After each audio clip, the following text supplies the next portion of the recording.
Bueno, muy buenas tardes a todos. Estamos en una nueva charla del Colegio de Abogados, esta vez a cargo del doctor Juan Ignacio Cruz Materi, un especialista en derecho de consumo. Ahora Agustín Dufour, el doctor Agustín, lo va a presentar mejor. Esta charla se dio a llamar Mi primera causa de consumo, vía administrativa y judicial, en la que el doctor Materi va a tratar los aspectos sustantivos y prácticos del instituto. Va a ser una charla muy interesante, no se la pierdan. Hasta ahora somos 20, pero se van a ir sumando más personas. Esperamos que sea de mucho provecho para todos los matriculados. Y le voy a ceder la palabra al doctor Agustín Dufour, presidente de la Comisión de Jóvenes del Colegio de Abogados, para que lleve a cabo la presentación. Agustín. Bueno, Francisco, gracias. Buenas tardes a todos y a todas las colegas que están presentes. Les agradecemos su participación en esta charla de derecho de consumo en la vida administrativa y judicial, que tenemos el honor de moderar desde la Comisión de Jóvenes y Nobles. Antes de presentar al disertante, quiero aprovechar la oportunidad para agradecerle a los colegas que fueron los gestores de esta charla. La veo a la doctora Donadío por ahí en la pantalla, a la doctora Pamela Ferrán, al doctor Hernán Ledesma y a la doctora Romina Altamiranda. Realmente les agradecemos la oportunidad de haber traído a este gran disertante, que voy a tener que leer todo su currículum para poder ser justo con él. Hoy nos toca la oportunidad de escuchar al doctor Juan Ignacio Cruz Materi, abogado especialista en contratos y daños por la Universidad de Salamanca, España, árbitro nacional en la Dirección Nacional de Defensa del Consumidor, secretario académico del Colegio de Abogados de Zárate y Campana. Juan Ignacio, te cedo la palabra y te agradecemos tu presencia. Bueno, ¿qué tal? Buenas tardes. La verdad que sí, primero dar gracias tanto a la comisión saliente de Jóvenes y Nobles, que fue un poco la que gestionó la idea de esta charla, y a la comisión actual, que es la que terminó ejecutando la charla. Así que se podría decir que fue un trabajo mancomunado y solidario de ambas comisiones, y lo cual también demuestra, ¿no? Que más allá de comisión saliente y entrante se puede trabajar en equipo y se puede gestionar algo en conjunto, que es, ¿no?, la lección más importante que nos dejan, ¿sí? Bueno, la verdad que gracias por la presentación y por las palabras. Y bueno, y la idea de esta charla, ¿sí?, más que nada es empezar a ver los lineamientos, o que ustedes tomen herramientas iniciales para lo que es una causa de consumo, ¿sí? Muchas veces los letrados, el tema de consumo lo terminamos dejando quizás de lado, ¿sí?, ya sea porque pensemos que la cuantía es muy poca, ¿sí?, o a veces el desconocimiento, y consumo termina siendo un paria en el derecho. La idea de esta charla es demostrarles que no, que consumo es una incidencia interesante, y es algo que el joven y Nobel no debería dejar de lado. Entonces la idea de esta charla es darles sus herramientas para que cuando se presente una causa de consumo sepan, ¿no?, cómo llevarla, cómo capearla y cómo terminar llevando la causa a buen puerto. Así que esa es la idea. Como segunda advertencia, estaría bueno que la charla no sea netamente expositiva, es decir, que yo no esté hablando como un loro una hora, porque seguramente va a ser sumamente aburrido para ustedes y va a ser sumamente aburrido para mí. Por ende, para que sea menos aburrido para todos, la idea es que la charla sea participativa, es decir, que ustedes hagan preguntas, planteen dudas, digan casos particulares, no hay ningún problema, hacemos un pool y lo hacemos y lo terminamos solucionando entre todos, ¿no? Pero esa sería más o menos la idea.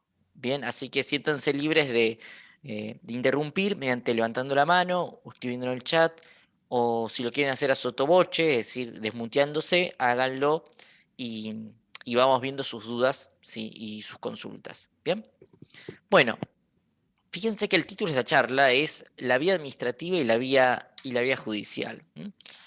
¿Y por qué decimos esto? Porque nosotros cuando tenemos un problema o un planteo de consumo, ¿sí? Indefectiblemente vamos a pasar seguramente por la vía administrativa previo, muchas veces, a llegar a la vía judicial. Obviamente depende en la jurisdicción que nos estemos parando.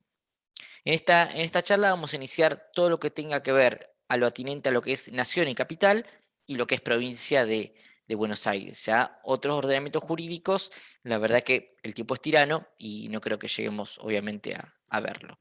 Bien.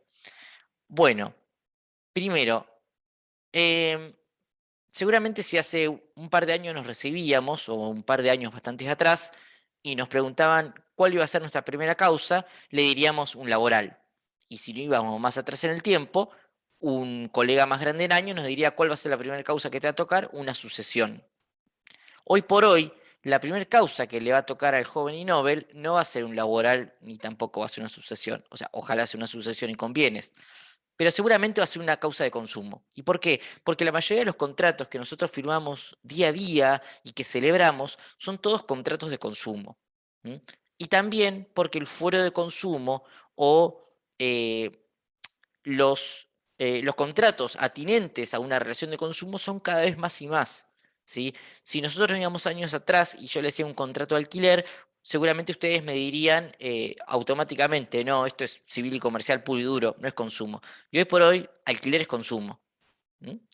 Mediando, ¿sí?, algunos tipos de detalles. Pero la mayoría de los contratos que celebramos son contratos de consumo. Entonces, por ende, tenemos que tener en claro cuáles son las herramientas que la Ley de Defensa del Consumidor y los diferentes tipos de regulaciones especiales nos dan para poder resolver un conflicto. Bien, nosotros vamos a tener ante nosotros una problemática de consumo, ¿sí? Eh, el consumidor, a diferente de otros tipos de clientes que nosotros podemos llegar a tener, eh, generalmente quizás no tenga todos los elementos necesarios y formales que a nosotros nos gustaría tener para comenzar una demanda. Le hace como una factura, le hace como un remito, le hace como el contrato que firmó con la empresa. Generalmente adolecen de esos elementos o no los tienen directamente, o quizás es una relación de consumo irregular, en la cual no media ningún tipo de factura u recibo o documento alguno. Sin embargo, sin perjuicio de ello, tenemos igualmente una relación de consumo. ¿Por qué? Porque vamos a tener un proveedor, ¿sí?, que ya sea de forma habitual o accidental, ¿sí?, ingresa un bien o un servicio al mercado, y por otro lado vamos a tener un consumidor. Recordemos que la idea de consumidor es una idea de tipo amplia, es decir, que no necesariamente la persona que quiere para sí, ¿sí?, es el consumidor, sino que puede ser para sí o para su grupo familiar o grupo de amigos. ¿No? Estamos, por ejemplo, un ejemplo clásico de clase. Yo compro, no sé, un catering, ¿sí?, para invitarlos a todos ustedes a comer por la invitación que me hicieron a la charla de consumo. Bien, hasta ahí. Lo pago yo, viene a mi nombre, todo lo demás. Ahora bien, de este catering, supongamos que se nos envenenan Norma, Mayra y Francisco. Bien, ahora Norma, Mayra y Francisco están habilitados a reclamar el daño de tipo directo, ¿sí?, porque ellos son parte de la relación de consumo. Acuérdense, ¿por qué? Porque la idea de consumidor es amplia, es para mí, ¿sí?, o para mi grupo social o familiar, que terminan siendo destinatarios finales, ¿sí? Siempre ese es el norte, que sean, ¿sí?, consumidores finales, destinatarios final, ¿sí?, del bien o servicio. Cuando nosotros tenemos una reinserción del producto o del bien del mercado, no estamos hablando que estamos en una relación de consumo, ¿sí?, sino que ya estamos parándonos en una relación netamente civil y comercial. Bien, hay casuística y hay fallos, obviamente, en la cual la persona jurídica es consumidor, pero sepan que el criterio, ¿sí?, tanto del sector administrativo, ¿sí?, ya sea una OMIC o un COPREC o la Dirección Nacional, como también los juzgados, es un poquito más restrictivo, ¿sí? Cuando interviene una persona jurídica, ¿sí?, sepan que se va a analizar muy a fondo si realmente estamos o no ante una relación de consumo. Bien. Entonces, en esta relación de consumo, ¿sí? Nosotros vamos a ver que los caminos van a ser diferentes.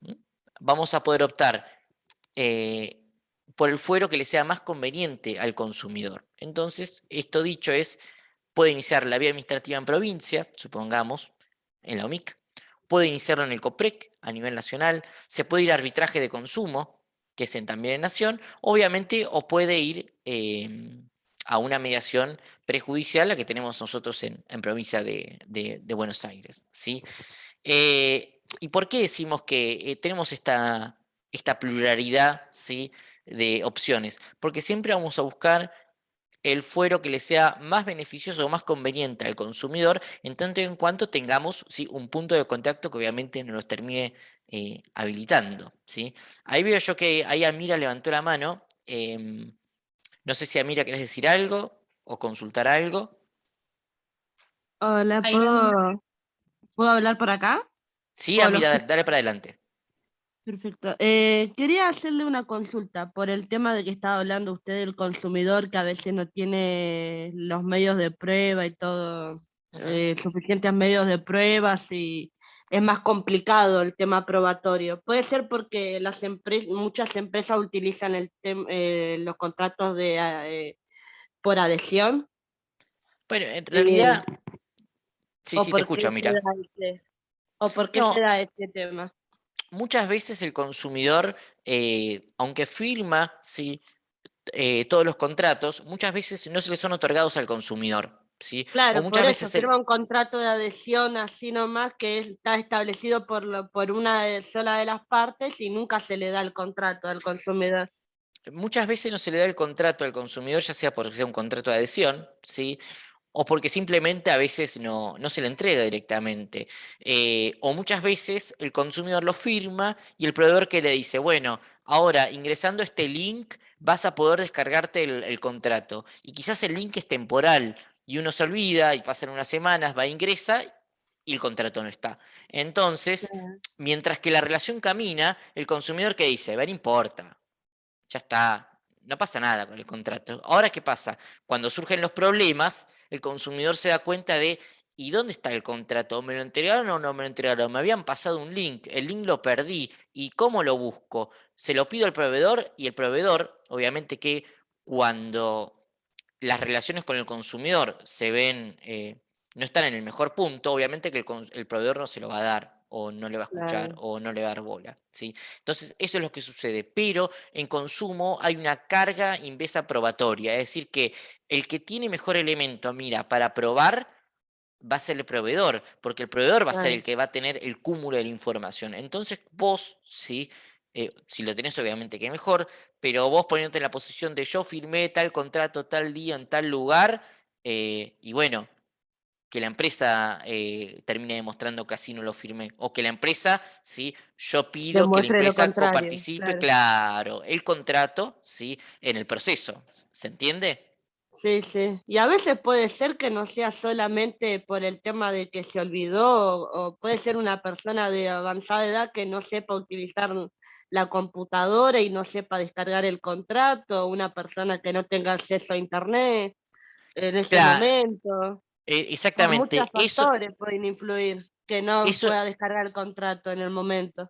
claro, eso a Mira son los consumidores hipervulnerables, que le voy a dedicar un poquito más adelante su segmento. Pero ¿qué pasa? Si yo te contesto a Mira ahora lo de hipervulnerable, me quedo sin libreto y tengo que hacer chicle, tengo que hacer tiempo, porque esto es en vivo. Si fuera No, no, grabado, por es favor. diferente. Solo Pero quería bueno, acotar eso nomás. dame un Por ratito a favor. Mira que yo te termino contestando esto. Pero dame un ratito que llamamos los hipervulnerables, ¿sí? Dale, muchas gracias. No, por favor. Entonces, Doctor, perdón, sí, antes que continúe, la doctora Donadio tiene una consulta, entiendo, para usted. ¿Le Florcita, te damos la escuchamos. palabra? Sí, sí, sí, sí. Buenas tardes a todos, ¿cómo están? Bueno, en principio gracias Juani, porque es un amigo Juani, amigo de Moreno, así que gracias por estar aquí. Y bueno, ahora igualmente están los chicos al mando, pero bueno, igual está bueno que siga el intercambio con colegas de otros departamentos judiciales. Juani, una consulta, cuando vos nombraste que se puede resolver ante el COPREC, es una instancia extrajudicial y después se puede iniciar de todas formas la demanda como consumo. Claro, lo que el COPREC te habilita, el COPREC opera como si fuese una conciliación. Ahora, ¿qué pasa? ¿Cuál es la diferencia entre el COPREC y la OMIC? Si nosotros íbamos a OMIC en provincia, yo con cerrada la instancia de la OMIC no puedo sortear el proceso judicial como tal, ¿sí? En cambio que el COPREC, ¿sí? Tanto en Nación como en Cava, vieron que ahora tenemos los juzgados de consumo en Capital Federal, yo con el acta de COPREC de cierre me doy media vuelta y sorteo la demanda. Esa es la gran diferencia. Después, cómo funciona es entre la OMIC y el COPREC es lo mismo, ¿sí? Yo puedo pedir el daño directo, etcétera, etcétera, y si hay algún tipo de incumplimiento o si el caso lo amerita, el conciliador de COPREC lo eleva y en el caso, por ejemplo, la Dirección Nacional es la que termina sancionando una multa o una imputación, ¿sí? Pero ¿cuál es la diferencia entre uno y el otro? Que el COPREC a mí me permita, el acta de cierre del COPREC, yo voy, agarro y lo sorteo. ¿Sí? Está bien. Y no es lo mismo entonces iniciar la mediación privada. No, es que te conviene, a ver, te conviene pros y contra. ¿Qué podemos hacer? Nosotros nos cae en Capital Federal un caso de consumo, pros y contra. ¿Qué pasa si voy por COPREC y qué pasa si voy por mediación prejudicial, ¿no? La que conocemos. Si voy por COPREC, ¿sí? Seguramente hay grandes chances de que el proveedor de bienes y servicios, más allá que le resuelva el problema a mi cliente, no me va a reconocer honorarios a mí. Eso sépanlo. ¿Sí? Hay pocos casos. Yo la verdad que si tengo que contar los dedos de la mano, las veces que un proveedor me reconoció honorarios a mí en el ejercicio de profesión en COPREC, son poquísimos.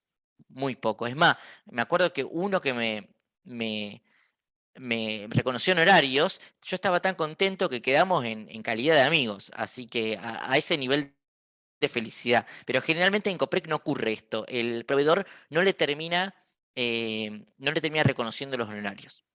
Pero seguramente hay grandes chances que esto lo resuelvan. Ahora, ¿qué pasa? En civil y no tengo costos operativos, recuerden eso. En civil y comercial sí voy a tener costos operativos, ¿sí?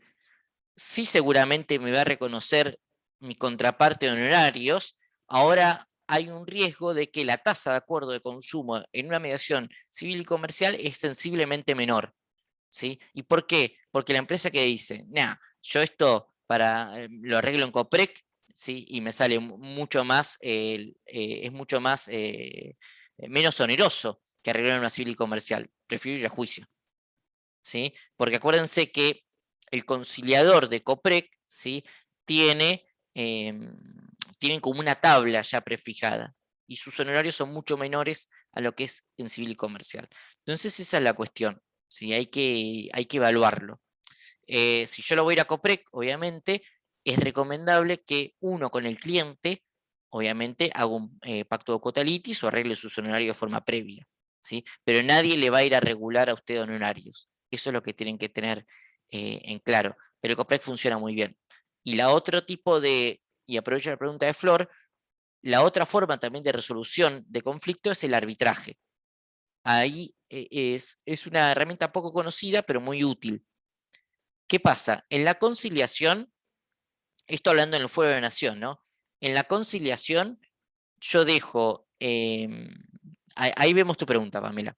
En la conciliación, yo planteo un problema y hay dos posiciones antagónicas y el conciliador trata que arrimar a las posiciones, ¿sí? Que se llegue a un acuerdo. Si no se llega a un acuerdo, ¿cuál es el camino? Ir a juicio. En cambio es que en el arbitraje es diferente, ¿sí?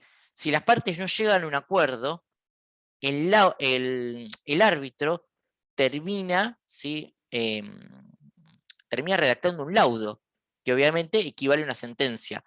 En el arbitraje se zanja nuestro conflicto, ¿sí? Solamente que el arbitraje va a ser solamente válido para las empresas que hacen oferta pública de sus servicios, por ejemplo, Telefónica, Telecom, la mayoría de los bancos, Claro, no sé, Almundo, me estoy recordando ahora, Garbarino, entre otras. Lo bueno, ¿sí? Es que yo voy a tener una resolución, ¿sí? Y si yo estoy muy seguro de mi derecho, me conviene ir al arbitraje. porque voy a tener una resolución. Nadie me va a regular honorarios como letrado, eso sépanlo. Habría que pedir una reforma de la norma para eso. Pero, obviamente, yo puedo pactar los honorarios con mi cliente. Pero en el arbitraje eso es lo bueno, que yo voy a tener una resolución. Y una cosita más, en el arbitraje se termina laudando en base al objeto de mi pretensión.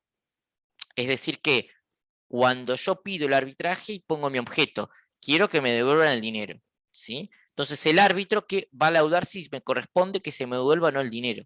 Es totalmente diferente y es muy útil, pero muy poco usada. Yo como árbitro, la verdad que de todas las audiencias que tomo, no sé, una vez cada 6 meses quizás debe venir algún abogado que acompañe al cliente. Pero bueno, es algo muy, muy útil, estaría bueno que se empapen y vayan viendo, ¿no? Me parece que es algo muy interesante. A ver, Pamela dice, consulta, en el caso de haber ido a mediación, no logrando resultado positivo, ¿puedo ir igualmente al COPREC?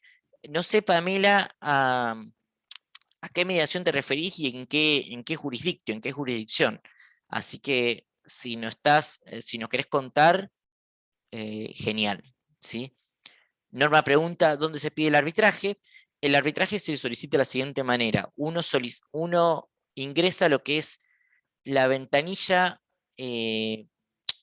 única de defensa del consumidor. Ahí se los voy a buscar mientras. A ver, ventanilla única consumidor. Acá está, a ver. Bien, ustedes ingresan aquí. Ahora lo voy a poner para todos.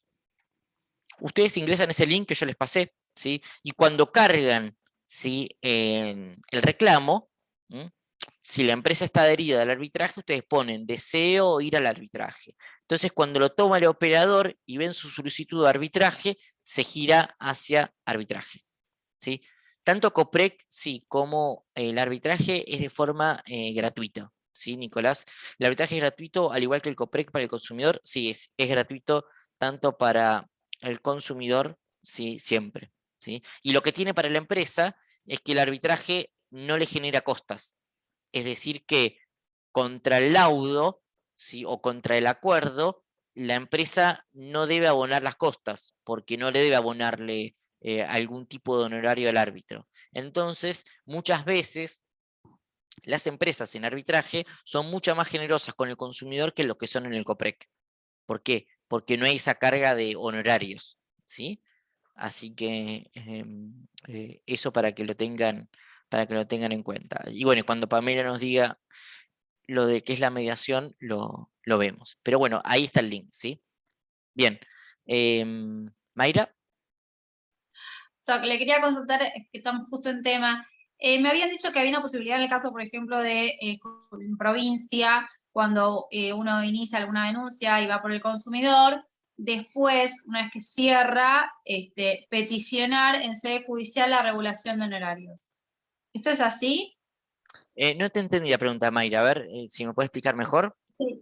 Inicia por parte del consumidor, con el letrado, digamos, le hace todos los trámites, todo, y van a la mediación, se presentan la mediación que conste en el acta, y luego, una vez que se cierra, si se llegó a un acuerdo y demás, se puede peticionar en sede judicial los honorarios.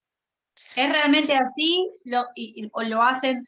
Porque en realidad el acta, digamos, no reconoce ni hechos ni derechos.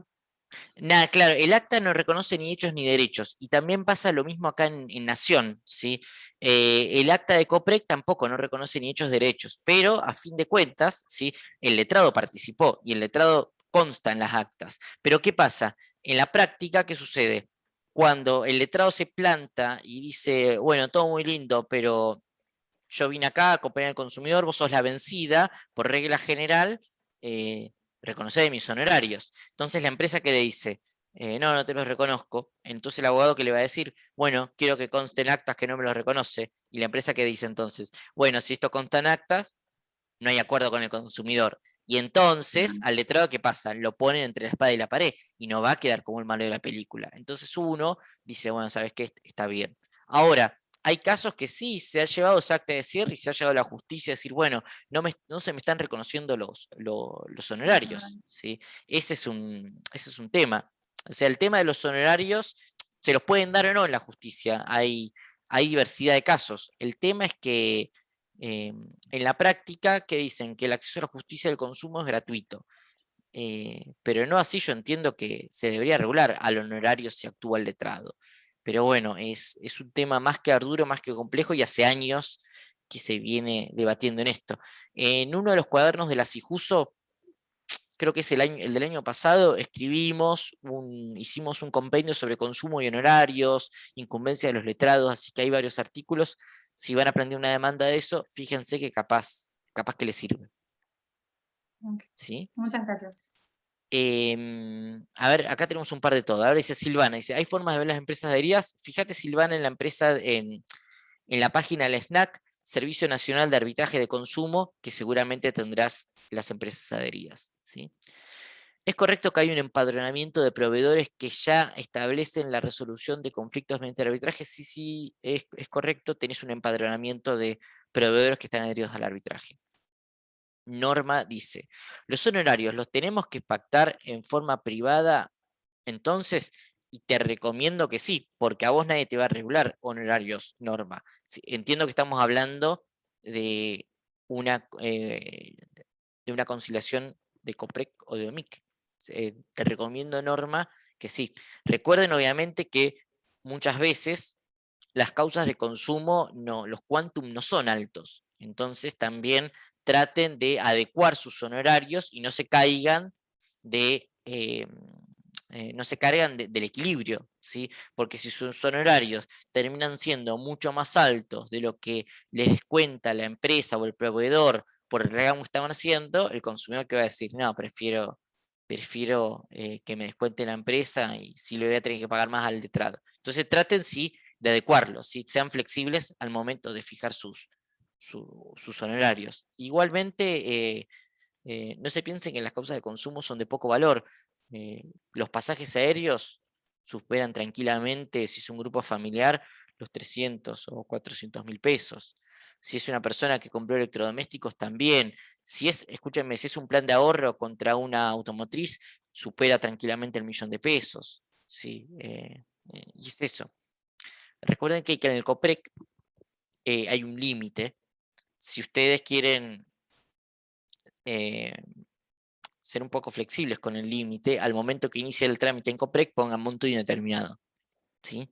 Entonces el COPREC se los toma. Si superan el monto, obviamente que no, se van a terminar cayendo de eso, ¿sí? Florencia dice, a ver, mediación, provincia de Buenos Aires. ¿Puedo optar realizar la mediación con un mediador particular o tengo que solicitar que se me designe mediador en caso como debe ser? La mediación en provincia de Buenos Aires es la misma, ¿sí? Sigue el mismo tipo de procedimiento, no termina eso cambiando. Diferente si vos vas a la OMIC, donde tenés obviamente esta instancia tipo administrativa, pero en provincia de Buenos Aires es lo mismo. En cambio que quizás te referís a esto, Florencia, en lo que es COPREC Nación, vos sí podés elegir el conciliador. Si sabés, obviamente, el número de matrícula del conciliador de consumo, lo podés elegir y no hay ningún tipo de problema. Nadie te va a plantear la nulidad ni nada por el estilo. Así que en eso no hay ningún tipo de problema, ¿sí? No sé si hay alguna pregunta, alguna duda, si no, seguimos con la exposición, ¿sí? ¿No? En el chat no hay más preguntas. Bueno, muy bien. Entonces, fíjense que la pluralidad de jurisdicciones que tenemos es amplia y igualmente, aunque nuestro consumidor viva en provincia de Buenos Aires y el servicio lo haya adquirido en provincia de Buenos Aires, pero si la empresa tiene sede en capital, yo puedo ir al COPREC, puedo ir a la instancia de Nación sin ningún tipo de problema, y a la vez a la inversa, ¿no? Si mi consumidor vive en Capital Federal, pero la empresa tiene sede en provincia o el servicio se termina prestando en provincia, puedo ir seguramente a provincia de Buenos Aires. Entonces, fíjense que en tanto en cuanto yo tenga algún tipo de punto de contacto, puedo terminar optando por la jurisdicción Entonces, bueno, sepan qué jurisdicción les conviene y cuál es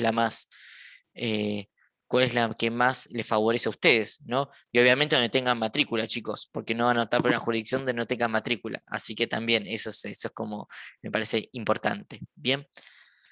Volviendo a lo que yo les decía hace un ratito, hoy tenemos un nuevo consumidor, ¿sí?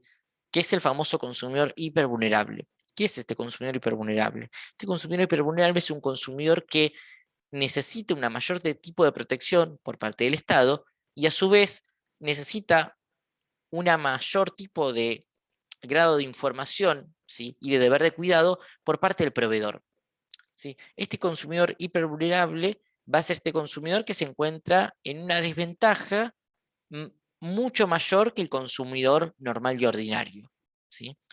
La desventaja que se da entre proveedor y consumidor no es el poder adquisitivo. Muchas veces piensan que la desventaja, y se plantean en demandas, que la desventaja que se da de tipo asimétrica entre proveedor y consumidor es que el consumidor tiene poco capital o poco patrimonio, y por el otro lado el proveedor es un gran empresario, un gran grupo empresario del mercado. No, la desventaja o la disparidad en la relación que se da entre uno y el otro es la información.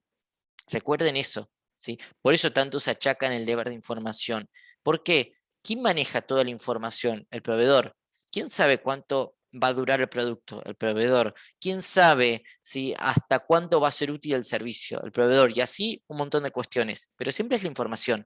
Eso es lo que me hace a mí, me pone en un plano de desigualdad. No mi capacidad económica, porque yo puedo tener mucho dinero, pero aún así, ¿sí? Quizás no tengo el mismo tipo de conocimiento que va a tener el proveedor de bienes y de servicios. Es el conocimiento, ¿sí? Entonces, esa es la cuestión que me hace a mí asimétrica la relación, primero. Ahora bien, cuando soy un hipervulnerable, van a ver que esa brecha de conocimiento es sumamente mayor.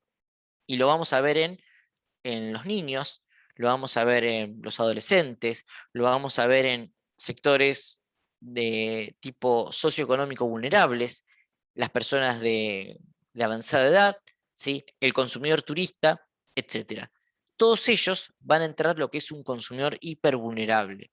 Por ende, ¿sí? El proveedor de bienes y servicios va a tener un deber de información acrecentado, ¿sí?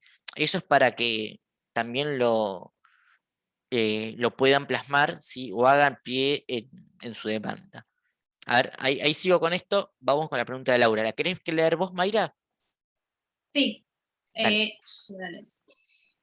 Laura Belis nos consulta. Buenas tardes, doctor. Me llegó una consulta de un cliente en provincia de Buenos Aires que compró en un kiosco de barrio un chocolate y dentro tenía un pedazo de madera grande. El envoltorio no tiene ningún tipo de datos. Solo tengo el dato del mayorista donde la señora compra mercadería para reponer en el kiosco. ¿Vale la pena reclamar teniendo en cuenta el poco valor del chocolate? ¿Cómo proceder? Bueno, ok, Laura, mira, primero, recuerden que en consumo la responsabilidad es de tipo solidaria. Es decir que yo, Laura, ¿a quién le podría reclamar? Le podría reclamar al kiosquero, al mayorista, al distribuidor y al que pone la marca, ¿sí? Supongamos en este caso. Así que en eso no habría ningún tipo de problema. Vos le podés reclamar a todos, ¿sí?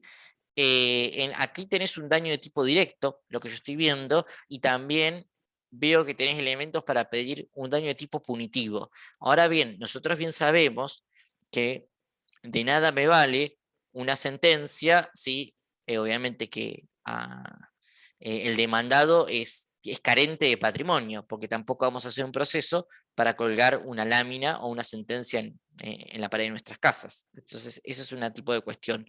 Pero más allá que a vos te parezca que el quantum sea poco, si vos ves que del otro lado hay solidez para poder llegar a responder al reclamo, dale para adelante. Vos ahí, Laura, tenés por un lado el daño directo y por el otro el daño punitivo. Es decir, que ves una conducta, ¿sí? Que más allá del daño que le produjo a tu cliente, ¿sí?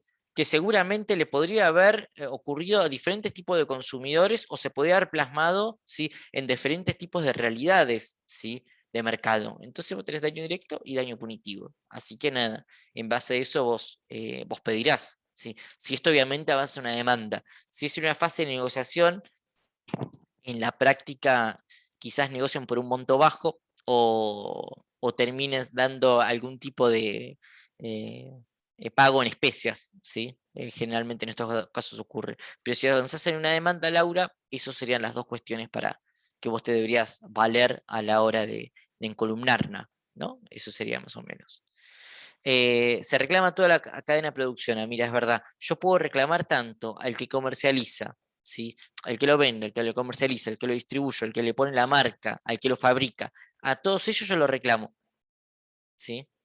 Es muy normal que en la conciliación o en la mediación o hasta en el arbitraje también me ocurre que el proveedor descargue y diga, bueno, pero es que no puedo darlo porque a mí mi proveedor no me deja o no puedo. Bueno, eso son cuestiones de ellos, ¿sí? No se inmersan, no se metan en esa realidad. Su planteo tiene que ser firme. Bueno, eso es problema tuyo. Yo te reclamo a vos, pero le puedo reclamar a cualquiera, ¿sí? ¿Qué quiso decir, doctor, con que los hipervulnerables tienen deber acrecentado? No, Juan Manuel, es lo siguiente. Es que vos, por ser un consumidor de tipo hipervulnerable, vos por un lado tenés una mayor protección por parte del Estado, ¿sí? Porque vos fíjate que las últimas regulaciones de la Dirección Nacional de Defensa del Consumidor, tenés una específica que es la de consumidores hipervulnerables. Y bueno, cualquier cosa te invito a que lo leas y que lo veas para poder ver ese tema. Y segundo, es que el proveedor de bienes y servicios tiene que tener, ¿sí? Un deber de información, ¿sí? Acrecentado diferente con ese tipo de consumidor. ¿Y por qué? Porque no es lo mismo que yo le informe a Francisco que le vamos a cerrar su usuario de home banking por la aplicación de, no sé, de banca digital, a que yo se lo explique a una persona mayor de 70 y pico de años. ¿Por qué? Porque son usuarios diferentes y con una capacidad cognitiva en ese tipo de conocimiento diferente, ¿sí? Uno, por ser parte del día a día, lo tiene mucho más asimilado, y otro, por ser totalmente un extraño, ¿sí? No lo tiene. Eso en un montón de realidades, tanto socioeconómicas, tanto de edad o también de turista, ¿sí? ¿Por qué el consumidor turista es un consumidor de tipo hipervulnerable? Por estas cuestiones. Ustedes cuando se van de viaje, ¿cuál es la finalidad de un viaje? Se van de viaje. ¿Cuál es la finalidad de un viaje? Díganme. A ver. De paso descanso yo y no hablo. ¿Cuál es la finalidad de un viaje? Disfrutar, conocer el lugar. Muy bien, Mayra, y disfrutar de conocer el lugar. ¿Qué más? A ver, otra idea que tengan. Díganme, ¿para qué viajan? ¿No? A ver. Por trabajo se puede llegar a viajar también. Por trabajo, sí, por favor, sí, esparcimiento, pero más allá que nada. Para conocer. Para conocer, exacto, perfecto. Ahora bien, me quedo con la palabra de norma, conocer. Seguramente la idea de norma de conocer se debe a una tarea netamente turística, pero yo dudo mucho que si Norma saca un pasaje y dice, hoy la feria la voy a pasar de viaje en, no sé, República Checa, dudo muchísimo que el norte de Norma sea viajo a República Checa y de paso por las dudas, no sea cosa que tenga algún problema, me voy a aprender el código de procedimiento de consumo de República Checa. No, conocer de esparcimiento, ¿no? De conocer turístico. Bueno, es eso. El consumidor turista es hipervulnerable porque se halla en un elemento totalmente extraño, ¿sí? Totalmente desconocido, muchas veces con un idioma que no conoce, y ante cualquier tipo de conflicto en la relación de consumo no sabe cómo valerse. Por eso decimos que el consumidor de tipo turista, esto y por muchas cosas más, ¿no? Es un consumidor de tipo hipervulnerable. Y también porque generalmente la jerga en lo que es turismo es bastante complicada, y también el consumidor turista, recuerden que está inmerso en las realidades de contratos conexos, ¿sí? Por ejemplo, ustedes cuando buquean un hotel, ¿sí? Por alguna de estas páginas, ¿sí? Ustedes no se dan cuenta que están firmando en realidad un contrato conexo, porque firman ustedes el contrato con la operadora de hoteles, que es decir, la que van a ver en la página. Por ejemplo, vamos a pasar el chivo, Booking, por ejemplo, ¿sí? Pero en realidad ustedes están firmando un contrato con con un hotel que es parte de una cadena. Fíjense la inmensidad de contratos conexos que están ahí dando vuelta, y no por eso lo saben. Por eso esta cuestión es más, el consumidor turista es un consumidor hipervulnerable. Es un buen dato para que tengan en cuenta, porque hay mucha demanda hoy por hoy dando vuelta de pasajes aéreos. Hay montones, chicos. Hay un montón de gente que está demandando las líneas aéreas. Sepan que pueden valerse eso, y los jueces hacen hincapié cuando uno le nombra que es consumidor hipervulnerable, los jueces le dan algún tipo de respuesta, ¿sí? También la barrera del lenguaje y la cultura también los hace más hipervulnerables al consumidor turista. Obviamente, imagínate vos, Amira, que sacaste un pasaje acá con una agencia argentina y no llegás a destino y te hacen algún desvío en el aeropuerto, te dicen que no puedes viajar. Y seguramente te vas a encontrar con la barrera lingüística, te vas a encontrar que las costumbres son diferentes, te vas a encontrar con que la norma la desconoces, y también te encontrás que no estás preparada psicológicamente para decir, bueno, a ver, me vuelvo a poner el traje de abogada, ¿sí? Y soy Amira, la doctora de Biagioni. No, vos estás Amira estás con unas hawaianas, con un short blanco y con una remera por ahí que dice Miami. Entonces no estás pensando en ejercer como abogada, sino que estás como Claro, turista. ¿Me para explico? disfrutar y descansar. Exactamente, exactamente. ¿Lo entienden? O sea, el ejemplo es gráfico para que eh, lo puedan entender, ¿no? Hay dos preguntas. Dale, Mayra, dale para adelante. Bueno, la doctora Belis agradece por la respuesta en su pregunta anterior y consulta. Entonces, ¿podría ir por la vía de mediación en provincia de Buenos Aires? ¿Cómo solicito la mediación? Bueno, vos tenés Laura, vos tenés en provincia de Buenos Aires la mediación prejudicial, que es la que solicitamos para cualquier causa civil y comercial, o vos tenés la vía administrativa, que sería la OMIC. Recordad que la OMIC, ¿sí? La clausura del proceso de la OMIC no te habilita la vía judicial. Para eso vos tenés que ir a lo que es la mediación civil y comercial. Y nada, y seguramente, calculo, chicos, el colegio debe tener instructivos de cómo sortear o cómo pedir una mediación, de eso debe tener. Seguramente el colegio te puede acompañar. Si no es que nunca has sacado una mediación en Provincia de Buenos Aires, los chicos del colegio te van a poder acompañar en eso, me parece. ¿Sí?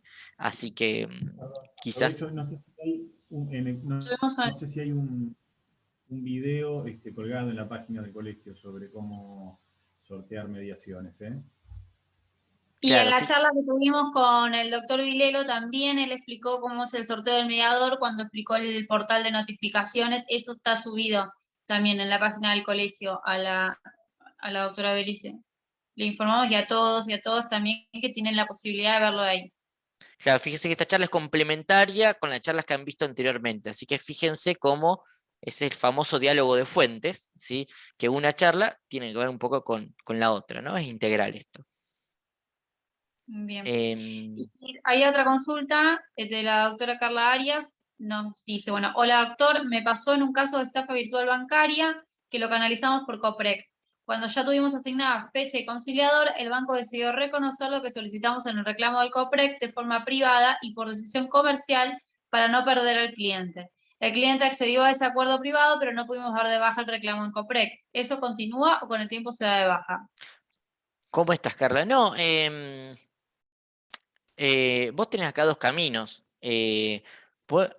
Vos podés mandar un correo, o sea, el consumidor debería enviar un correo al conciliador y diciendo lo siguiente: por medio de la presente desisto del reclamo en Coprec. Esto en tanto y en cuanto, Carla, que vos no hayas tenido la primera audiencia, porque ya tuviste audiencia, ¿sí? Del Coprec y pasaste un cuarto intermedio. La solución que se dio a cabo con el banco tiene que ser plasmada en la audiencia de Coprec. Una, porque eh,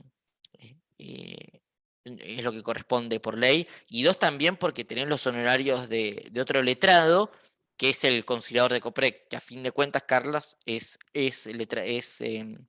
colega tuyo. Y tercero, por una cuestión de seguridad, porque hay que darle una seguridad al consumidor. En el acta de Coprec queda plasmado el acuerdo, y si hay un incumplimiento de ese acuerdo, ¿sí? Después lo ejecutamos. ¿sí? Entonces, acá la dinámica cambia totalmente, ¿sí? Yo te recomiendo que lo plasmen en el acuerdo de COPREC, me parece para mayor seguridad de las partes, ¿sí? Pero quizás, me parece acá lo que el banco se quiere ahorrar los honorarios del conciliador, me parece, creo, no lo sé, es lo que yo intuyo. Pero bueno, vos nos contarás, Carla. Esa sería más o menos la respuesta.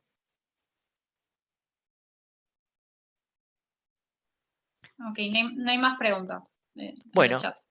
ok, perfecto. Entonces fíjense que este consumidor hipervulnerable vamos a tener un mayor deber de cuidado. Fíjense que está regulado, creo que es eh, de nada, Carla. Fíjense que todavía, la resolución que regula hipervulnerables creo que es la 139 del 2020 de la Dirección Nacional de Defensa del Consumidor, ¿sí? Igualmente, pongan en Google consumidor hipervulnerable, Dirección Nacional de Defensa del Consumidor, y se van a poder hacer de ella. Y tenemos otras resoluciones importantes, las nombro abuelo de pájaro porque, para ser breve en el tiempo, tenemos la de botón de baja y el botón de arrepentimiento, ¿sí? El botón de arrepentimiento es la ejecución del artículo 1110 del Código Civil y Comercial. El Código Civil y Comercial, en su redacción, en el 1110 me habla de que yo me podré arrepentir dentro de los 10 días, o si da más, el proveedor también más, de mi compra de un bien o servicio en tanto y en cuanto la adquisición del mismo no se dé en las tiendas físicas, ¿sí?, del proveedor. Es decir, que todo lo que nos ocurrió a nosotros en la pandemia, ¿se acuerdan que cuando arrancó la pandemia todos los negocios físicos estaban cerrados? Y ahí el argentino aprendió a comprar en internet, porque seguramente si yo le pregunto a Mayra, a Norma, o no sé, a Carla o a Ámbar, si antes compraban ropa por internet, seguramente me dirían que no, que iban a la tienda. O si le pregunto a Francisco o a Agustín si se iban a comprar los trajes viéndolos o por internet, me dirían, no, yo los voy a ver, mira que lo voy a comprar por internet. Pero bueno, la pandemia nos cambió lo que fue el consumo. Por ende, ¿sí?, sale esta resolución. ¿Qué me habla? De el arrepentimiento. Yo puedo realizar una compra y me puedo arrepentir dentro de los 10 días. Esto vale para todo, chicos, ¿sí? Tanto para servicios bancarios, como para vuelos, como para todo. Después, que las empresas lo apliquen o no, eso es otra cuestión. Pero esta es otra manchita que yo le voy contando, otra raya que le voy contando al tigre. Al momento de yo hacer mi planteo, digo, yo llegué acá a iniciar la demanda porque a mí no se me dejó aplicar el 1110, que es el derecho de arrepentimiento. El arrepentimiento por parte del consumidor es de tipo potestativo del consumidor. Es decir, que yo me arrepiento, ¿por qué? Porque quiero. No lo tengo que fundamentar. Es como cuando ¿vieron la recusación que yo hago judicialmente, recurso sin causa? Obviamente que una causa hay, solamente que yo no la plasmo, ¿sí? Es lo mismo acá. Yo me arrepiento, ¿por qué? Una causa hay, pero no tengo necesidad de por qué plasmárselo al proveedor. Me arrepiento y punto, ¿sí? En tanto y en cuanto sea dentro del plazo de ley, está todo perfecto, ¿sí?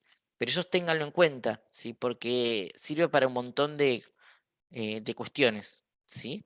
Así que, y también todos proveedores y servicios tienen la obligación de demostrar en sus páginas, ¿sí?, el botón del arrepentimiento. Si ustedes no lo ven o no está, le están impidiendo el ejercicio del derecho al arrepentimiento, ¿sí? Así que es eso. Y después el botón de baja es que todos los servicios tienen que tener un botón de baja. ¿M? Vieron que siempre es un chino darse de baja un servicio o un abono o lo que fuese. Bueno, tiene que haber un botón que diga baja y ya está. Y hoy por hoy las multas que está poniendo la Dirección Nacional son altas, ¿sí? Generalmente las multas que está poniendo son de 5 millones, 4 millones de pesos. Hay muchas multas, ¿sí? Y hay mucho trabajo activo por parte de la dirección. Yo no sé si sabían esto del botón de arrepentimiento, no lo sabían, tenían idea, sí, no, les parece útil. Así que también yo los escucho, ¿sí? A ver si cualquier cosa que quieren agregar. Juan Manuel dice que no, ni idea. Bueno, ya ves, ya te llevas algo nuevo, Sí, Juan sí, Manuel. sabía que existía el tema de arrepentirse a los 10 días o incluso devolver la mercadería, tenés 10 días para devolverla y te lo tienen que aceptar. Exactamente, exactamente. El límite a Creo lo que que es estaba dentro de la ley de defensa al consumidor. está en el 1110, ¿no? Y también en la ley lo van a encontrar, pero en el 1110 del código Ah, lo encuentran súper clarito. ¿Sí? sí, Fíjense que bien. el límite Ujú. al arrepentimiento es cuando yo compro bienes o servicios customizados, es decir, que los hago a mi imagen y mi semejanza, a mi medida, o cuando los mismos perecen o pierden su utilidad al momento Claro. de ser, de ser adquiridos. Por ejemplo, no sé, si Mayra contrata con una editorial jurídica la compra de un ebook en PDF y ya está, no, le doy el PDF y no, no me sirve que yo ya me lo devuelva, no se puede arrepentir. ¿Sí? Claro. Estamos en ese tipo de cuestiones, para dar un ejemplo. Son bienes personalizados. Claro, ¿sí? O que en su uso ya directamente pierde su tipo de sentido. ¿Sí? Y si fuera comida que venció, no sé. No, bueno, obviamente Bueno, calculo que Norma usted no le va a devolver comida vencida al por proveedor, eso ya pero, pasó. pero claro, sí, pero se entiende, ¿no? Sí. Sí, sí, se entiende. Acá dice, mira, tenía idea del derecho de arrepentimiento, pero no lo escuché como botón de arrepentimiento. No sé si será lo mismo. No, una cosa es, mira el botón de baja, y otra cosa es el derecho de arrepentimiento, que puede ser que esté plasmado en un botón, pero para arrepentirte de tu compra, ¿sí? Vos lo tenés que manifestar. Muchos los ponen como un botón, muchos los ponen como un link. Fíjense que la página más famosa de compra-venta de cosas, Mercado Libre, tiene, por ejemplo, una parte, ¿te arrepentiste de tu compra? Y uno va y dice, me arrepentí. ¿Sí? Si vos lo haces dentro del plazo de la norma o el plazo que da el proveedor, que puede ser mayor pero nunca inferior, está todo perfecto. Y recuerden que los costos por el arrepentirte son a cargo del proveedor, no del consumidor, nunca. ¿Sí? Así que bueno, eso. Y Perdón, sí, otro tema que le iba a consultar y tiene que ver también un poco con esto, con la baja, más que nada, más que con el botón de arrepentimiento, es cuando existen ventas casadas, que suelen después sujetarse un producto al otro, entonces podés dar de baja uno y el otro no, o si no tenés que dar todo de baja y por ahí el cliente quiere permanecer con uno y con el otro no, entonces eso es una cuestión también que consultan mucho. bueno, eso primero, la venta casada o la venta atada no están permitidas por la norma. ¿Sí? Si yo me quisiera dar de baja de uno o del otro, lo debería poder hacer. Pero ¿qué pasa? Muchas veces en la práctica, en esta venta de tipo atada, cuando uno opta por decir, bueno, eh, me doy de baja del televisor, pero me quedo con la internet. Entonces la empresa que le dice, no, Tito, no hay ningún tipo de problema, pero como usted se baja de televisión y cambia su abono, hay que reconfigurar el valor y si usted se queda solamente con internet son sí, 100.000 pesos al mes. No, pero ¿cómo puede ser tanto? Y bueno, porque se va, me cambia el abono y todo eso. Eso es lo que pasa en la práctica. Entonces el consumidor que dice, no, bueno, ya fue, sigo pagando la televisión aunque no la veo porque si me cambio me sale mucho más oneroso. Pero bueno, esta es una práctica obviamente desleal y contra la ley de tipo comercial también. El tema es que nunca se termina de ser judicializado porque el monto es poco y porque obviamente nosotros no nos vienen con un caso así y también no sabemos si realmente le vamos a dedicar tiempo y energía porque quizás se lo dedicamos a otro tipo de casos. Pero para este tipo de casos, lo que le podemos recomendar si a nuestro cliente es decirle, bueno, mira, yo no te puedo quizás acompañar porque quizás mi acompañamiento termina siendo mucho más oneroso del reclamo que vos haces, pero llévenlo que vaya a la OMIC o que vayan al COPREC o que vayan al arbitraje, pero que canalice su reclamo de forma administrativa en algún lado, me parece, ¿no? Pero bueno, y le dan también una atención al consumidor, que va a ser en definitiva su futuro cliente o es su cliente. Lo No sé mismo con si- las tarjetas de crédito, cuando quieren dar de baja y le dicen no tenés que cancelar primero todas las cuotas y después recién puedes darla de baja. Claro, totalmente, sí, es eso, y hay un montón de tipo de cuestiones, por ejemplo, me quiero dar de baja de, no sé, el cable, y dicen, no, bueno, pero antes de darte de baja tenés que pagar la deuda, pero no tengo para pagar la deuda, no, entonces no te puedes dar de baja, pero me sigue generando deuda, exacto. Bueno, no, entonces ya está, entro en un círculo vicioso que me termino ahogando con mis propias deudas. No, si yo quiero poner el punto final y decir, bueno, hoy me doy de baja aunque debo, se puede hacer, sépanlo eso, ¿sí? Así que bueno. Y Natalia dice, cuando ofrecen tarjetas, por ejemplo, Coppel, entrega los datos y sale denegada. En ese caso, ¿qué corresponde? Primero, vos estás diciendo cuando haces una compra, ¿no? Botón de arrepentimiento, solicitud de suspensión de datos personales del banco de datos. Pero acá no, acá Natalia, yo quizás no entiendo el caso, pero estoy viendo que vos querés hacer una compra electrónica en Coppel y que Coppel te dice tarjeta rechazada, pero no te vas a arrepentir de una compra que nunca fue. No, si lo querés explicar, genial.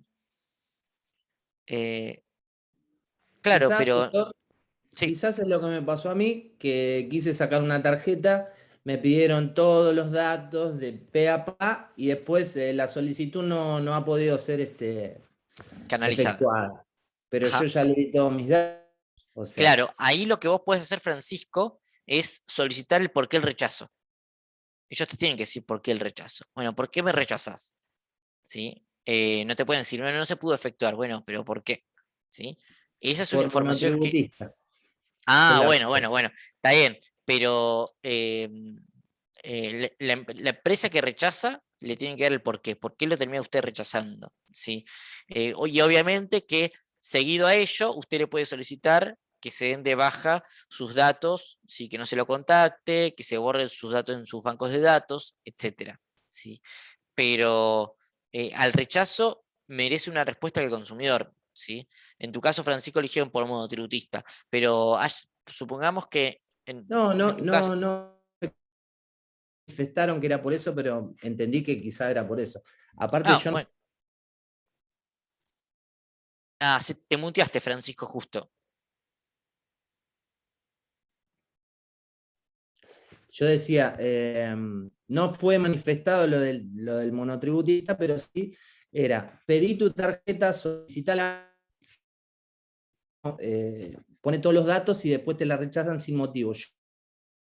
En mi interior debe ser por el monotributo, quizá, que no, viste que el monotributo no, nunca tenés lo fijo, digamos. Uh-huh. No, en ese caso puedes solicitar, Francisco, el por qué el rechazo, ¿sí? Se lo puede solicitar a la empresa, quizás la empresa no te dé bola, pero si vos esto lo llevas a una instancia administrativa, ¿sí? Porque no más ir a una mediación de provincia por esto, pero ahí la empresa termina haciendo su descargo diciendo, bueno, ¿por qué te la rechazaron en la tarjeta? Si vos querés saber y quedarte tranquilo.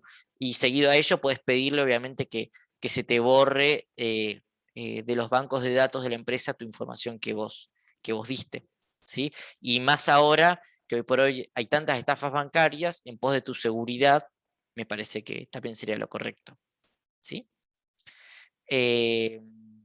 Y Amira dice, no te pueden retener en una empresa compañía por deudas, te tienen que dar de baja y la deuda corre por otro lado, pero no te pueden negar el derecho de darte de baja. No, nunca te pueden negar el derecho de darte de baja. Mira, eso es ilimitado.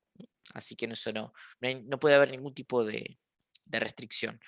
Y lo que sí quería hacer mención, sí que me parece algo importante, lo que es relativo a lo que es la prescripción, ¿no? Decimos, bueno, ¿hasta cuándo nosotros podemos, ¿sí?, dejar en el tintero colgado un caso de consumo? Porque nosotros somos hijos del rigor. ¿Cuántas veces hemos presentado un caso faltando un día y horas nada más para que se nos prescriba? Seguramente a muchos le ha pasado. O quizás también el cliente, ¿no?, viene con el tema. Fíjense que la Ley de Defensa del Consumidor, en su artículo 50, me habla de los 3 años. Pero ahora yo me voy al código, ¿sí? Y el código, creo que es en el 2260, me parece, me habla del 2560, me habla de los 5 años, ¿sí? Si es por daños, ¿sí?, gran parte de la doctrina entiende que el plazo es de 3 años. Otra parte de la doctrina dice que no, que se aplica el plazo más favorable para el consumidor y vamos por los 5. Ahora bien, cuando la relación de consumo, ¿sí?,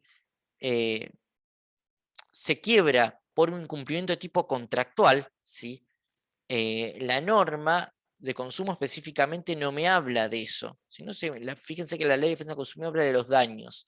Entonces, otra parte de la doctrina que dice, en ese caso, netamente vamos por el plazo genérico, que son de los 5. ¿Sí? Entonces, bueno, también es interesante que al momento que ustedes lo planteen, fíjense cuál es el plazo que se ayorna o que va mejor para el caso de ustedes, ¿sí? Tanto para si son abogados del consumidor como si son abogados de la empresa. Sepan que el tema del plazo no es una cuestión menor, ¿sí? En lo que es consumo, ¿sí? Y tampoco muchas veces no es tan pacífico como se piensa, ¿sí? Pero bueno, me parece que eso es también para tenerlo en cuenta y también para que tengan en claro también para que no se coman ningún tipo de responsabilidad profesional, ¿no? Perdón, doctor, una Sí. preguntita. ¿Qué ocurre con el tema de los gastos administrativos dentro del servicio o en la compra de una automota, una moto? Gastos administrativos sin de 2.000 pesos.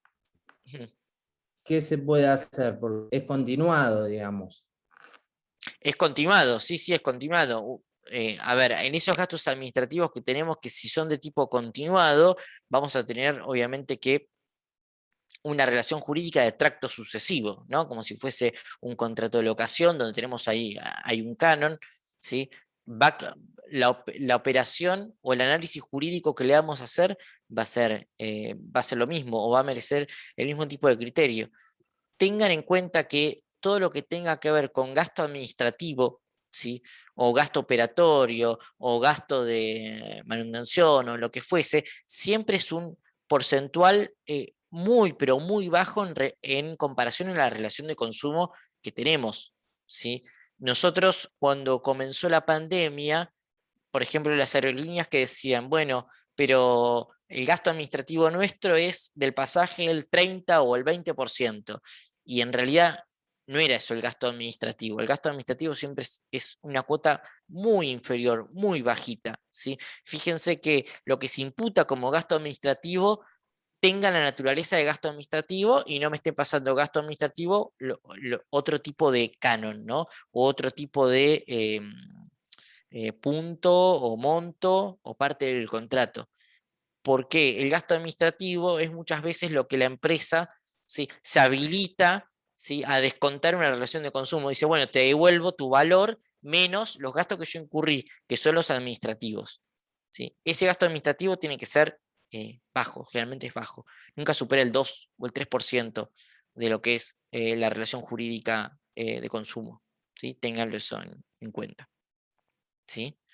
Y en lo que es tema de automotrices, en lo que es temas de automóviles, ¿sí? Hoy por hoy hay una mayor tasa de acuerdo, ¿sí? Cuando arrancó la pandemia, lo que eran automotrices o círculos de ahorro, la tasa de acuerdo era bastante baja, pero hoy por hoy es mucho más, y también hoy por hoy en los círculos de ahorro, y hay muchos fallos al respecto, ¿sí?, amoldan la cuota a la realidad patrimonial, ¿sí?, del consumidor.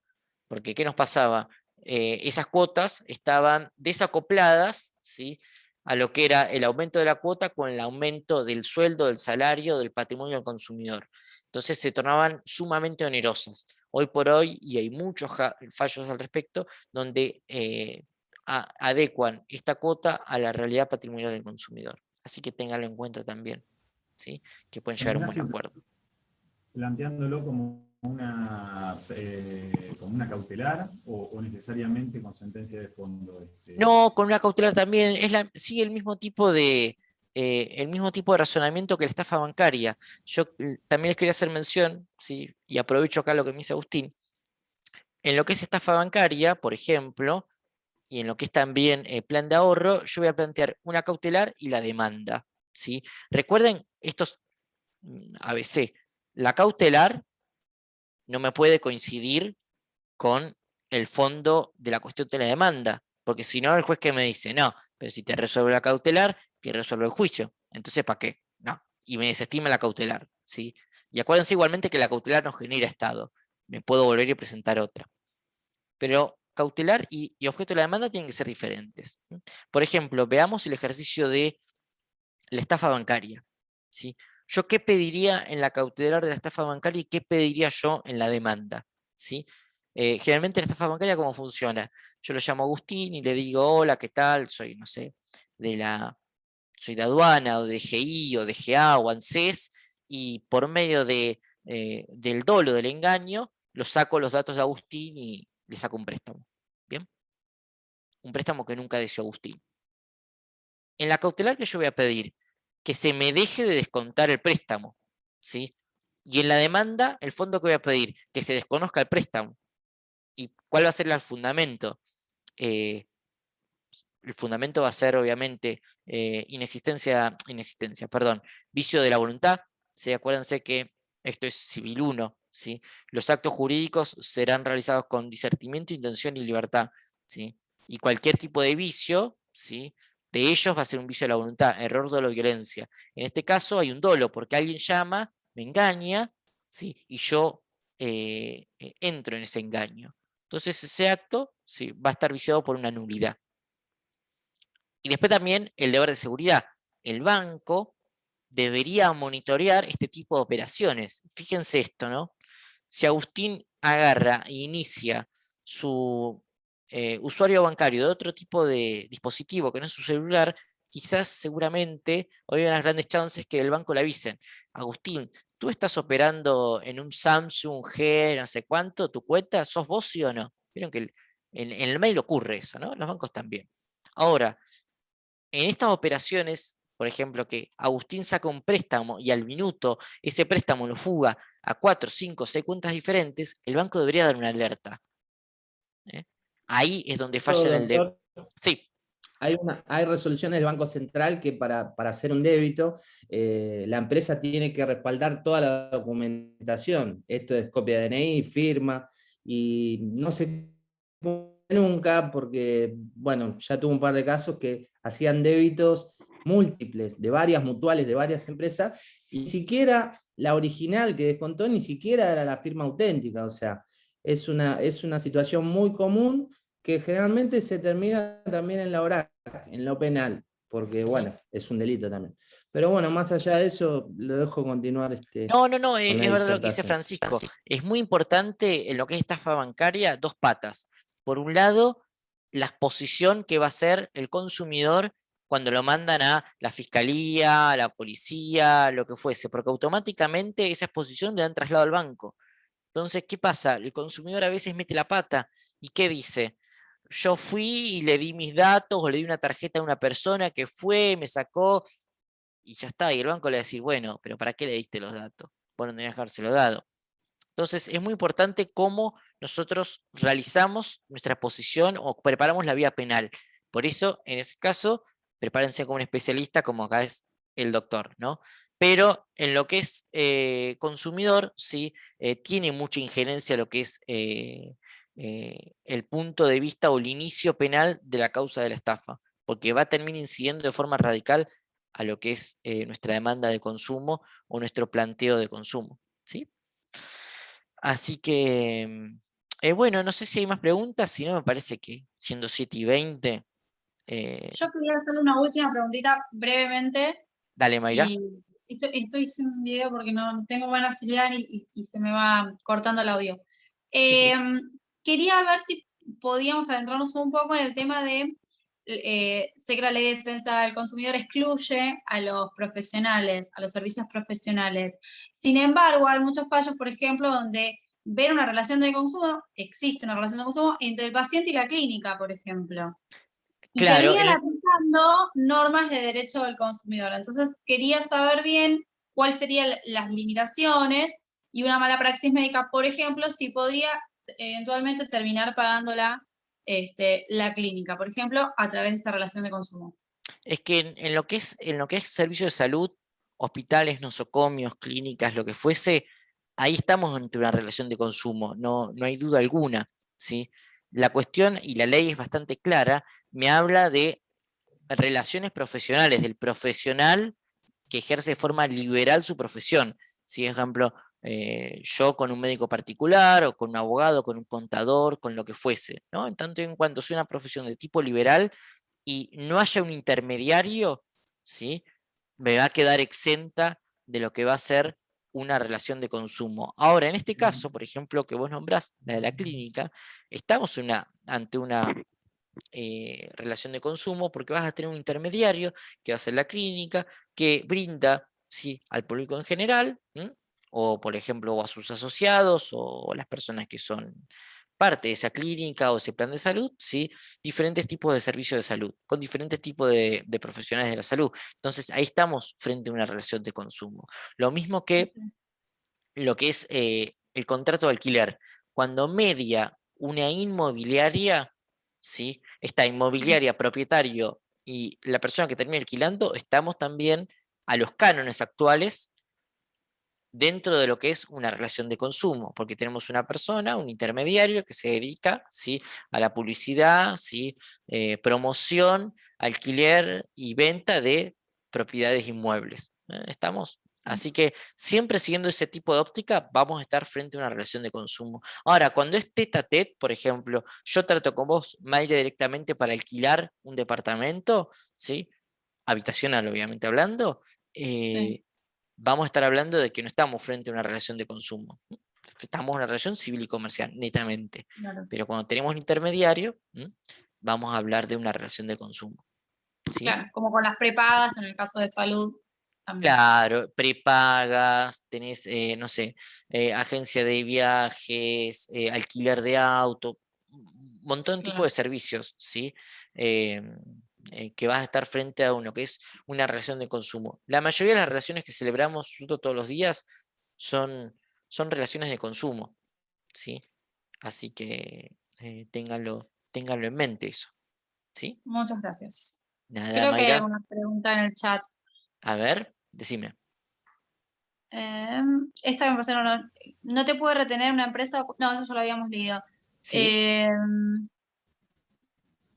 Bueno, lea la última. Una pregunta. Si compro un producto o servicio para que sea utilizado por un tercero, ese tercero, en caso de producto defectuoso o en caso de incumplimiento del servicio, ¿tiene el mismo derecho a reclamar que yo, que fui quien compré el producto o servicio de verdad?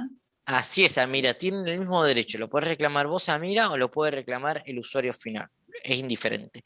Pero ambos son consumidores y ambos pueden realizar el reclamo como tal. No hay ningún tipo de problema. Bien, no hay más preguntas. Así que bueno, la verdad que muy contento. Llevamos 7:22 de la tarde-noche y con muchas preguntas, así que entiendo que les ha gustado la charla, ¿no? Excelente. Porque yo no les pagué al resto para que venga, así que no, son todos genuinos. Así que bueno, nada, lo importante es que se lleven con esto algún tipo de herramienta o algún tipo mínimo de conocimiento que digan, bueno, mira, este caso, con esto poquito que escuché, capaz que me animo a tomarlo. Que tengan mayores herramientas para poder tomar mayores tipos de clientes o que para que su día a día puedan ejercer mejor sus derechos, ¿no? Ese es más o menos era el norte de esta charla, ¿sí? Así que, no, yo darles gracias a todos ustedes, y obviamente gracias a los organizadores que me invitaron, y nada, les cedo la palabra a ellos.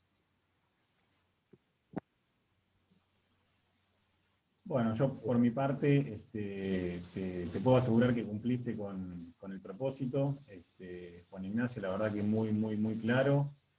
Y la verdad es que a los fines prácticos, la verdad es que ha ayudado mucho todo lo que tiene que ver con la cuestión procesal, del inicio en la etapa administrativa, que por ahí es más desconocida que la cuestión judicial, que es a lo que uno está por ahí más acostumbrado, y en derecho de consumo, evidentemente, en la etapa administrativa se resuelven muchísimas cantidades de causas. Así que, bueno, por mi parte, agradecerte a vos de nuevo, Juan Ignacio, a los chicos, a Florencia, a Pamela nuevamente, a Hernán y a Romina, y bueno, le cedo la palabra a los colegas, a Francisco y a Mayra también. Bueno, Juan Ignacio, ¿qué decirte? La verdad que fue muy, muy provechosa. La charla fuiste muy claro, y solo agradecerte por este tiempo, y por tu conocimiento que has transmitido muy claramente. Agradecerle a Agustín, a Mayra, también a la doctora Moscoso, que no ha podido concurrir, Si está por ahí la saludo, pero creo que no. Así que, y sobre todo a la Secretaría Académica, a la doctora Florencia Bonadío, al Colegio de Abogados de General Rodríguez, y bueno, seguramente nos volveremos a cruzar en algún taller a tu cargo, en alguna disertación a tu cargo, nuevamente. Gracias a todos. Bueno, muchísimas gracias por la exposición. También aprovecho para agradecer a la doctora Jacqueline Mónaco y a la doctora Micaela Yanico, que también forman parte de la comisión y también fueron parte de esta organización. Agradecer obviamente la exposición, que realmente fue clarísima, súper práctica para todos, y nos ayudó muchísimo a entender esta diferencia entre vía administrativa que sirve y no sirve para pasar a la vía judicial. Eso que se vino remarcando desde el principio y se mantuvo hasta el final. Y bueno, avisarles que dejamos en el chat el link para que puedan acceder a quienes no son partícipes aún del chat de WhatsApp que tenemos el grupo de jóvenes abogados, de los cuales nada, vamos tirando tips, novedades de la comisión y nos pueden hacer preguntas a todos aquellos que recién están iniciando y dando sus primeros pasos en la carrera. Solo eso.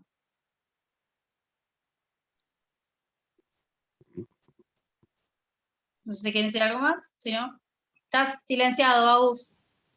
No, le daba el cierre, es todo tuyo, Juan Ignacio. No, gracias a todos y la verdad que la Comisión de Jóvenes y Nobles es una linda comisión, así que los invito a participar, los que no son parte que se sumen, ¿sí? A trabajar y a participar con los chicos, es más que interesante y es una buena forma también de estar al tanto, ¿no? De las novedades del derecho y para hacer también camaradería y conocer a otros colegas.